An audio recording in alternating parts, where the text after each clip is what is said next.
آج پرسکون پرامن طریقے سے سو رہا ہے۔ وہ علی کے جسے رات میں سونے کی عادت نہ ہو، رات بھر جاگنے کی عادت ہو، راتوں میں ہزار رکعت نمازیں پڑھنے کی عادت ہو، آج پرامن طریقے سے سو رہا ہوں۔ اب کسی نے اعتراض میں لکھا مولائے کائنات کے کہ علی کو نیند نہیں آتی تھی، اسی لیے مولائے کائنات سو جایا کرتے تھے۔ اب رات میں نیند نہیں آئے تو انسان کرے گا کیا؟ ہزار رکعت نماز ہی پڑھے گا۔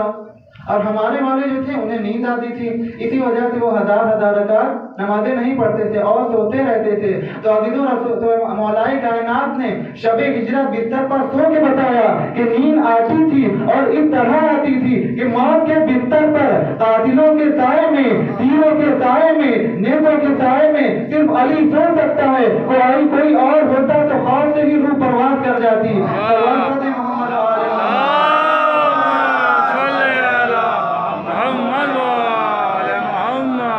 کوئی اور اگر ہوتا تو خوف سے اس کی روح پرواز کر جاتی۔ صرف علی ہی کی ایسی ہستی ہے جو بستر رسالت پر سو رہی تھی۔ مولائے کائنات پرامن طریقے سے بستر پر سو رہے تھے۔ اب ایک مرتبہ جب رات ڈھلنے لگی، اب ایک نے چادر کھینچا۔ چادر کھینچنے کے بعد کہا کہ جیسے ہی میں چادر کھینچوں گا تم سب کے سب نیزے سے مار دینا۔ اب عزیزوں، رات بھر رسول کو دیکھتے رہے، کسی کو پتہ نہ چلا کہ کون سو رہا ہے، سمجھ میں نہ آیا کہ کون سو رہا ہے، علی سو رہے ہیں یا محمد سو رہے ہیں۔ وہ دیکھنے والے شیعہ نہیں تھے، رافضی نہیں تھے، ابو سفیان کے بھیجے ہوئے تھے۔ رات بھر دیکھتے رہے، انہیں 19-20 کا بھی فرق سمجھ میں نہیں آیا۔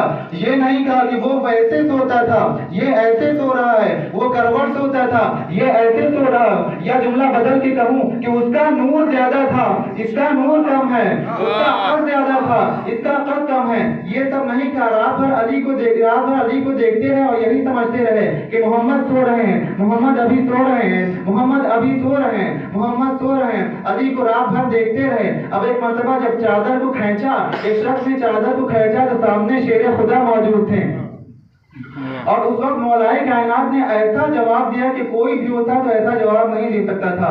مولائے کائنات نے کہا، جب انہوں نے سوال کیا کہ یا علی محمد کہاں ہے، مولائے کائنات نے جواب دیا کہ کیا میرے حوالے امانت رکھ کے گئے تھے، کیا مجھے امانت دے کر گئے تھے کہ میں بتاؤں کہ کہاں ہے محمد۔ تو عزیزوں، یہ ہے ایمان۔ ایمان ایسا ہوتا ہے کہ رسول خدا نے جب کہہ دیا کہ اے علی مجھے فلاں جگہ ملنا، تو یقین تھا مولائے کائنات کو، ایمان تھا مولائے کائنات کا کہ جب رسول نے کہا ہے کہ فلاں جگہ ملنا ہے تو ملنا ہے۔ کسی بدبخت میں اتنی ہمت نہیں کہ وہ مجھے مار سکے۔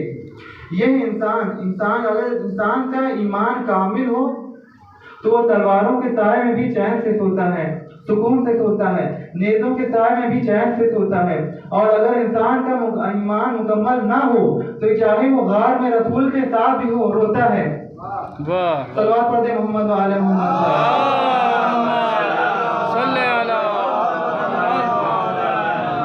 تو ایمان کا کامل ہونا بہت زیادہ ضروری ہے، اور ایمان کی تینوں جز کی نمائندگی کرتی ہے نماز، کہ نماز دین کا ستون ہے، نماز دین کی بنیاد ہے، بغیر نماز کے کوئی بھی چیز مکمل نہیں۔ نماز ایک ایسی عبادت ہے، ایک ایسا عمل ہے کہ جو ایمان کی تینوں جز کی نمائندگی کرتی ہے۔ جب انسان نیت کرتا ہے تو وہ دل کا یقین ہو جاتا ہے، جب تلاوت کرتا ہے، قرات کرتا ہے تو وہ زبان سے اقرار ہو جاتا ہے، اور انسان کا قیام، قعود، سجود، یہ سب کیا ہے؟ جوارح کے اعمال ہیں، ایسا وہ جوارح کے عمل ہیں۔ تو نماز بہت زیادہ ضروری ہے۔ میرے عزیزوں، نماز کو ہلکا نہ سمجھیں، نماز کو ہلکا نہ سمجھیں، کیونکہ معصوم نے فرمایا ہے کہ کافر ہے وہ شخص کہ جو نماز کو ہلکا سمجھے۔ اس نماز کے لیے بڑی قربانیاں دی گئی ہیں۔ ابھی کل شب عاشور تھا، کل عاشور کا دن تھا، آپ سب نے زنجیر لگایا، قمع لگایا، ماتم زنی کیا، ماتم کیا، مگر اگر کل کے دن بھی آپ نے نماز نہ پڑھا تو پھر آپ نے مقصد حسین کو سمجھا نہیں، کہ امام حسین نے تپتی صحرا میں بھی، کھلے میدان میں بھی، دھوپ کے سائے میں، دھوپ میں بھی نماز پڑھ کے بتایا کہ دیکھو نماز کیا ہے۔ امام سجاد نے، جناب زینب نے ایسی مصیبت کہ جب انسان پہ پڑ جائے تو انسان کسی قابل کا نہیں رہ جاتا۔ اللہ اکبر۔ شام غریبہ میں بھی نماز پڑھ کے بتایا کہ دیکھو نماز کیا چیز ہے۔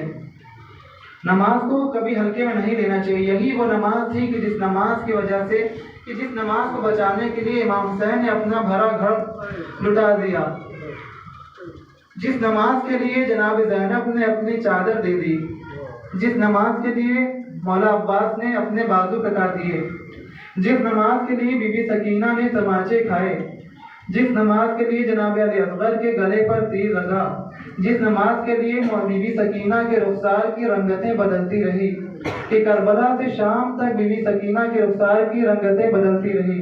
اللہ اکبر۔ میرا سلام ہو زخمی کانوں پر، میرا سلام ہو سکینہ کے زخمی رخساروں پر۔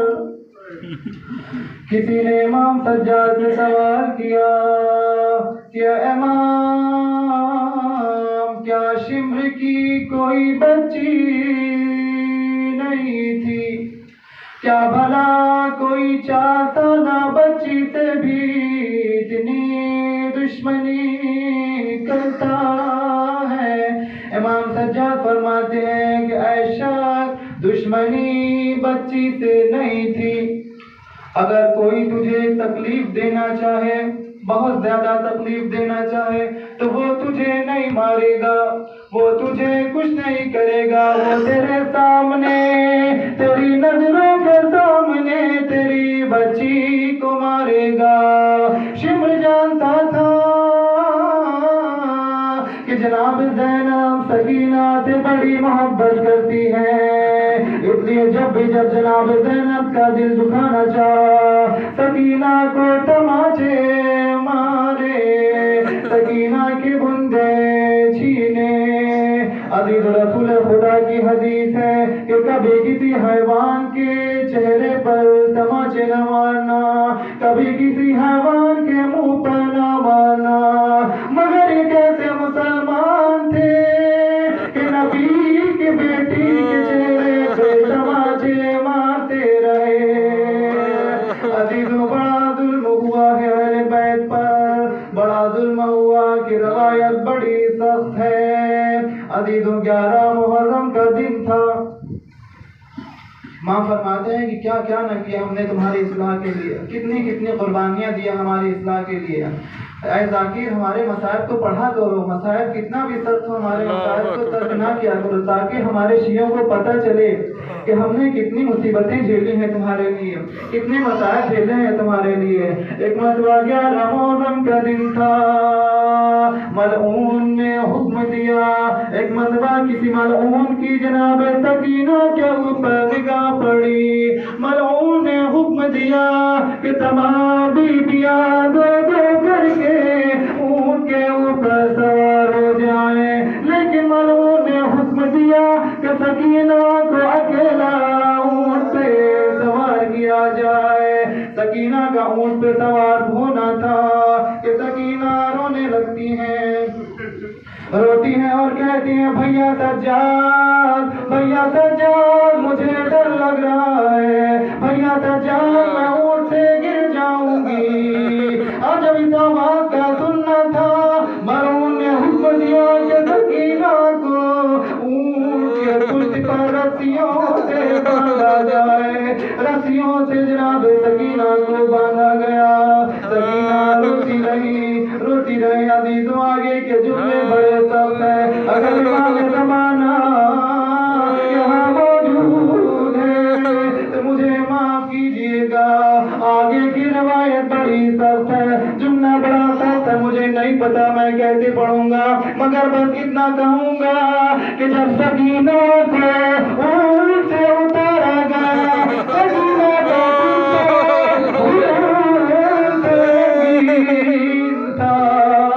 جناب زینب فرماتی ہیں کہ اے سکینہ، اے میرے بھائی کی امانت، آجا میرے گلے لگ جا، آجا میرے گلے لگ جا۔ امام حسین فرماتے ہیں کہ اے میرے شیعوں، اے میرے عزاداروں، جب بھی کبھی ٹھنڈا پانی پینا تو میری سکینہ کی پیاس کو یاد کر دینا، میری سکینہ کو پیاس کو یاد کرنا، سکینہ میری بڑی پیاسی تھی۔ اب ایک مرتبہ جب 11 محرم ختم ہو، ایک مرتبہ یہ قافلہ شام کے شہر حلب پہنچتا ہے۔ ایک 40 گھوڑے سوار قافلے کے آگے آگے تھے، 40 گھوڑے سوار قافلے کے آگے آگے چل رہے تھے۔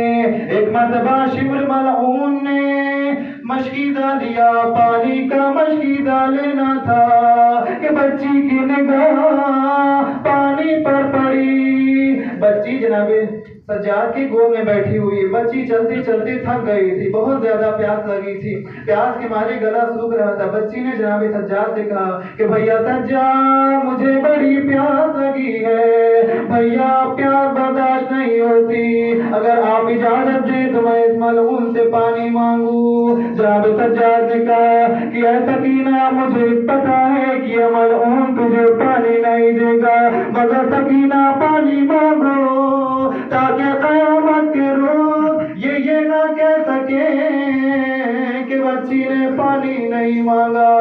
بچی ننھے ننھے قدموں سے آگے جاتی ہے، آگے جانے کے بعد شمر سے آہستہ سے بولتی ہے کہ اے شمر مجھے تھوڑا سا پانی پلا دے، اے شمر میں بہت پیاسی ہوں، مجھے تھوڑا سا پانی ملا دے۔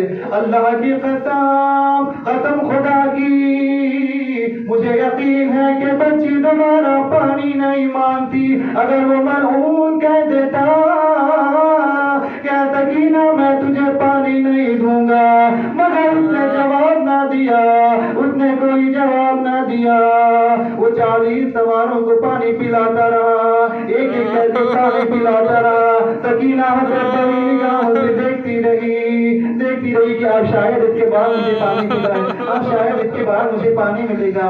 ایک مرتبہ جب سب سپاہیوں کو پانی پلا دیا تو اب گھوڑوں کو پانی پلانے لگا، ایک ایک کر کے سارے گھوڑے پانی پینے لگے۔ ہائے رے غربت، ہائے رے غربت کہ گھوڑے بھی پانی پی رہے ہیں مگر اہل بیت پیاسے ہیں، مگر حسین کی بچی آج پیاسی ہے۔